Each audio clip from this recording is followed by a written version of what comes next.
Good day to each and everyone, especially to you, Mom. The topic that I'm going to discuss is all about the principles of professional communication. So, in lesson 1, we have here lesson objectives. So, by the end of this lesson, you should be able to describe the purpose and features of the register of professional communication, know the principles that guide professional communication, and apply these principles by revising professional documents or excerpts from this. So the first topic is corporate culture and professional communication. So what does this activity reveal about people's use of language in different social situations? So clearly, people shift their language depending on a variety of social factors like who they are talking to, depend to the number of people they are addressing, and the general social context. So meaning to say, people will going to shift their language or change their language depend on social factors like physical factors and chronological factors. So when we say physical factors, refers here how near or far the distance of speakers to the audience or to the listener. While the chronological factors, it is when the utterance is made. So finally, cultural conventions guide the communication situation. Like we have example here. The word no comment, it is a typical response from both politicians and celebrities to journalists whose questions they do not wish to answer. So I know some of you here hear that kind of words, like for example in a interview in both politicians and celebrities. So we have here two types of writing. The first one is technical and the second one is academic writing. So technical writing is any writing about technical information, meaning the author should write about particular subject that requires explanations, instructions, and directions. So some examples of technical writing are memos, letter email, resumes, and other professional documents. So let's go down to academic writing. Academic writing is clear, concise, focused, structured, and backed up by evidence. So it has a formal tone and styles, but it is not complex and does not require to use long sentence and complicated vocabulary. So compared to the technical writing, it is uses here explanations, instructions, and directions. So in academic writing, it has a formal and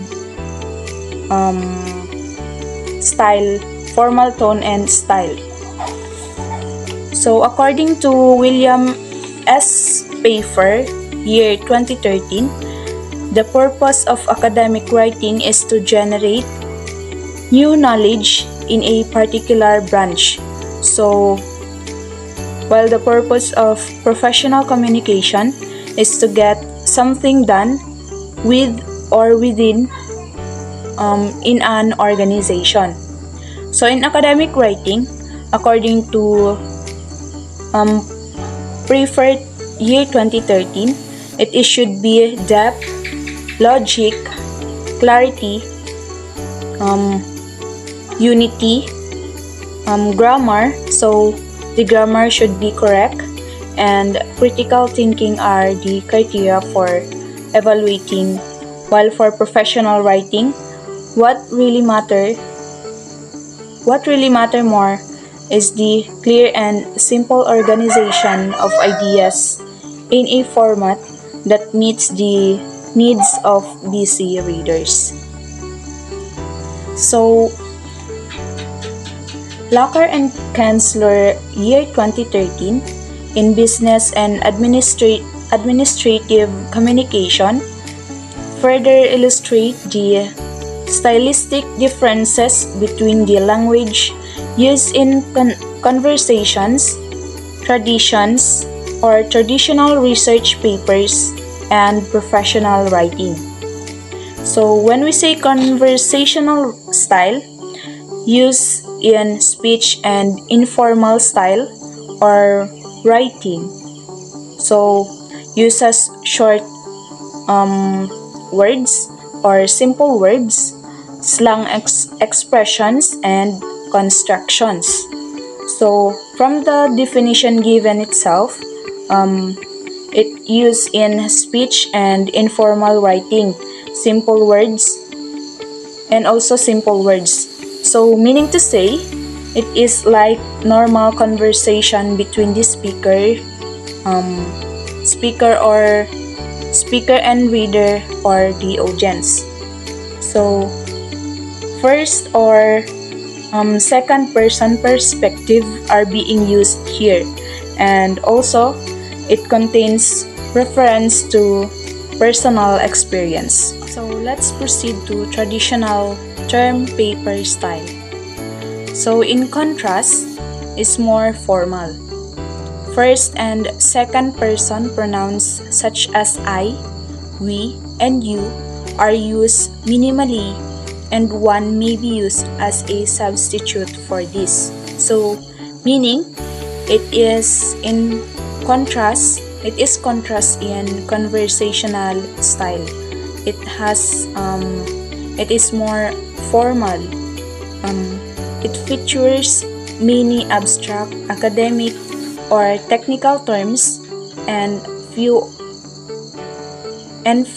or no contractions. So next is professional style. Professional style has features in between the first two mentioned styles. So according to Locker and Kinsler, year 2013, the writing is meant to sound conversational, meaning it sounds like a real person talking. So meaning to say, short and simple words may be used, as well as occasional constructions, but local expressions and slang are avoided. So what is the purpose of professional? So professional purpose, one purpose is to record important workplace information. Another purpose is to give or ask for information from people within the company. And also the another purpose is to persuade readers to take action. So addition to these purposes is to build the individual or company's positive image, to establish rapport, or to essentially build goodwill. So these are the purposes of professional. So the first one is to record important workplace information. Next is to give or ask for information from the people within the company. Then the fourth one is, or the third purpose is to persuade readers And the last purpose is to build an individual or company's positive image. So, a professional document may also be written with all three purposes in mind, such as resume. So, I know all of us are very familiar with the said resume, which is the person's skills and professional achievements are indicated, also gives information about achievements, and also uh, persuades a prospective employer to hire him or her based on this. So we have here examples of professional documents. These are transmittal memo, monthly or quarterly report, performance appraisal, claims adjustments, thank you letter, annual report, quotation, job description, and policy and procedure bulletin. Let's go down to audience of professional.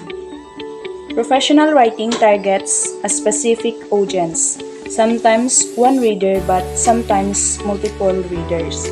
So, what important here is to consider the level of knowledge of the single reader or the audience. According to Locker and Kensler year 2013, a discourse or a homogeneous discourse community which the same level of technical knowledge. So, homogeneous one, meaning this is discourse community of professional like lawyers, engineers, or architects. So, the writer may use technical terms that are familiar to the readers without having to explain what this means. So, next one is not homogeneous. Not homogeneous consists of members with differing technical backgrounds. The writer should aim for diction or word choices that will be understood by everyone. So, not homogeneous, meaning when technical terms have to be used, this should be clearly explained. So, more popular and direct style may also be helpful. That's all about my report, and thank you for watching and listening.